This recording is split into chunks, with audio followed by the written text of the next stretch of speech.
Աշխարհի ամենաջերմ եւ ամենաճաշակով հետևորդներին ասում եմ ողջույն։ Այսօր ձեզ համար պատրաստել եմ մի վլոգ, որտեղ ձեզ ցույց եմ տալու, թե ինչպես են անցնում մեր այն առավոտները, երբ մենք պարապմունքի չենք։ Ավելի ճիշտ, պարապմունքների ենք, պարզապես դրանք տեղի ունենալու կեսօրից հետո։ Իսկ ինչով ենք զբաղված ես եւ Վահանը մինչ պարապմունքները։ Դե քանի որ Էմատատիկն արթնանում է առավոտյան 6:07-ին, նրա համար գիշերը նախապես որևէ մի բան կիսապատրաստ թողնում եմ, որպեսզի նա քաղցած երկար չսպասի, մինչ մենք արթնանանք։ Իսկ ես արթնանում եմ ժամը 8-ին։ Եվ մի անգամից տեղափոխվում եմ խոհանոց, պատրաստում եմ նախաճաշ Անդրանիկի համար, որպեսզի կարողանա նորմալ նախաճաշել եւ գնալ աշխատանքի։ Սովորաբար Վահանին եւս այս ժամերին ստիպելով, համոզելով մի կերպ անկողնուց քաշտատով արթնացնում եմ, քանի որ մենք ամեն օր առավոտյան 8:30 պետք է տանից դուրս գանք պարապմունքների։ Բայց այսօր, քանի որ այնպես է ստացվել, որ մեր պարապմունքները տեղի են ունենալու կեսօրից հետո, պաշտում եմ այս օրերը, երբ Վահանը քնած է եւ մենք ամուսիններով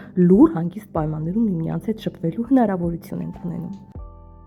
Եկավ իմ ամենասիրելի պահը, երբ ես որևէ հաճելի երաժշտության ուղեկցությամբ կատարում եմ իմ ինքնախնամքը։ Այս գործընթացը մի քանի անգամ ավելի հաճելի է դառնում, երբ բացակայում է ուշանալու եւ շտապելու զգացողությունը։ Այս ընթացքում արթնացավ իմ փոքրիկ իշխանը եւ ինչպես տեսնում եք, նա շատ լուրջ հայացքով ընտրում է, թե իր մի քանի տարբեր համեր ունեցող ատամի մածուկներից որով պետք է կատարի իր այսօրվա ատամների խնամքը։ Այս չափազանց կարևոր գործը վերջացնելուց հետո կատարում ենք Վահանի ոչ այնքան պակաս կարևոր գործը՝ տեղափոխվում ենք խաղալու։ Դե իհարկե ես Վահանի հետ նստում եմ խաղալու կեսից շատ սահուն կերպով ինձ տեղափոխում եմ խոհանոց, որպեսզի լուծեմ օրվա գլխավոր հարցը՝ ինչ եփել այսօր։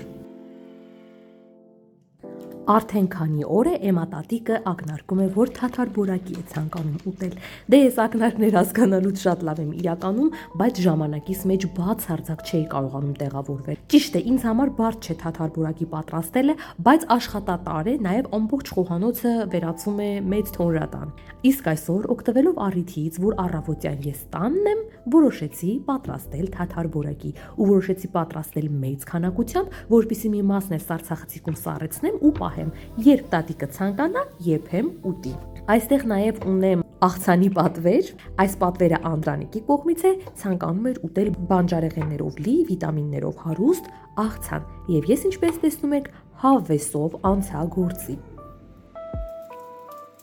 Բրոկլիի վրա պարզապես եռման ջուր եմ լցնում ու թողնում եմ մի քանի րոպե, որպեսզի համոզվեմ, որ այնտեղ բնակչություն չկա։ Գազարը, ինչպես նաև քաղցր պղպեղը երկար ու շատ բարակ կտրատում եմ եւ շատ թեթև խաշում։ Ընդամենը մի քանի վայրկյան եռա ու վերջ։ Ինչպես տեսնում եք, ես շատ մեծ հաճույքով օգտագործում եմ տատիկի կաթսան։ Աննկարագրելի հարմարավետ եւ տրամադրություն բարձրացնող կաթսա է։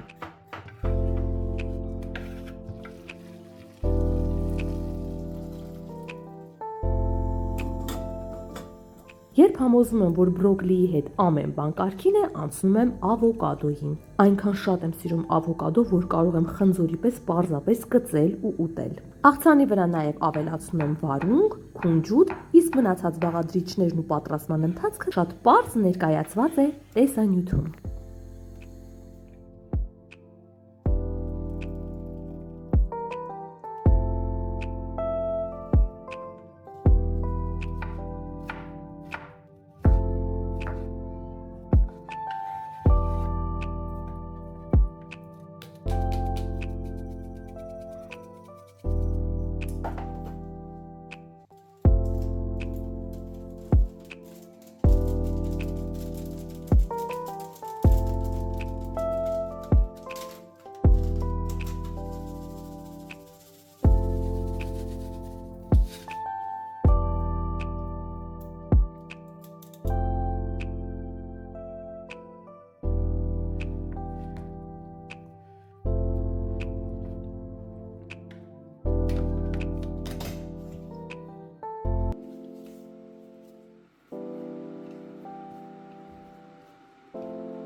Ես այստեղին շատ գոհ ու երջանիկ եմ զգում, քանի որ կարողացել եմ խլել Վահանի ձեռքից իր զենքը եւ գնդակահարել նրան։ Խեղճ երեխային մնում է միայն պաշտպանվել իր սեփական մայրիկից։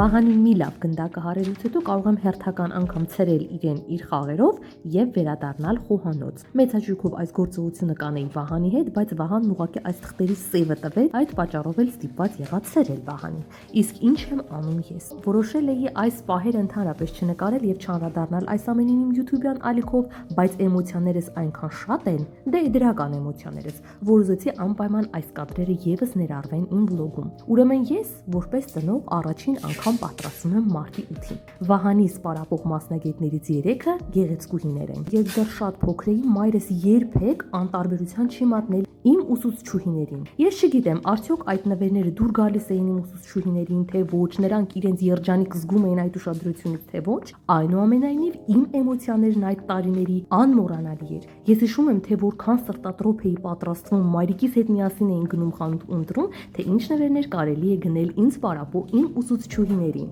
Ու պատկերացնում էի, թե որքան նրանք պետք է ուրախանան այդ ամենից։ Իհարկե եղել են դեպքեր, որ իմ սպասումները չեն արդարացել, նման դեպքեր եղել են նույնիսկ իմ ուսանողության տարիներին, բայց այնուամենայնիվ շնորհակալ եմ մայրիկիս, որ նա այդքան լուրջ էր վերաբերվում, քանի որ դա առաջին հերթին ձևավորում է ճիշտ մոտեցում հենց տվյալ երեխայի մոտ։ Ես ճանաչում եմ լիքը ծնողներ, ովքեր այս ամենը սխալ տեսանկյունից են դիտարկում, եւ դա քննարկում են հենց իրենց երեխաների մոտ, երեխաների աչքից գցելով իրենց պարապող մանկավարժներին, ու հետո է զարմանում են, թե ինչու իրենց երեխաները որևէ արդյունք չեն ցուցաբերում։ Բացի այն, որ ջանք ու եռանը չխնայող, իրենց գիտելիքների ուժը իմ երեխայի առաջ խաղացման համար ներդնող ուսուցիչներին ժպիտ պարգևելու համար է այս ամենը կատարվում, նաև ես ցանկանում եմ մեծացնել ջենտլմեն տղամարդ, աղա տղամարդ, ով ունենա քթածակ եւ իրեն պահի իսկական տղամարդ հավայել։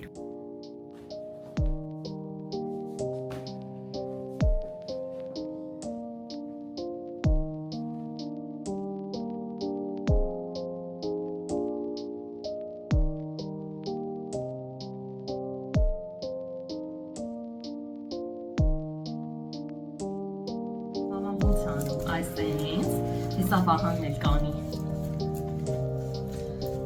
հեսա Վահանս էլ կանի, նայ Վահան, 3, 2, 1, ուրա, թուղթ բերեմ Վահանն էլ անի։ Դե ինչ թանկագիներս, ես ինձ ինչպես տեսնում եք արդեն վերջնական կարգի եմ բերում, որպեսզի Վահանի հետ դուրս գամ պարապմունքների։ Իսկ ձեզ ասում եմ շնորհակալություն այս տեսանյութը մինչև վերջ դիտելու համար, ձեր դրական մեկնաբանությունների համար եւ պարզապես նրա համար, որ դուք կաք, ինձ հետ եք ու իմ ալիքում եք։ Եղեք առողջ եւ երջանիկ, կհանդիպենք շատ շուտով մարտի 8-յան վլոգով։ Առայժմ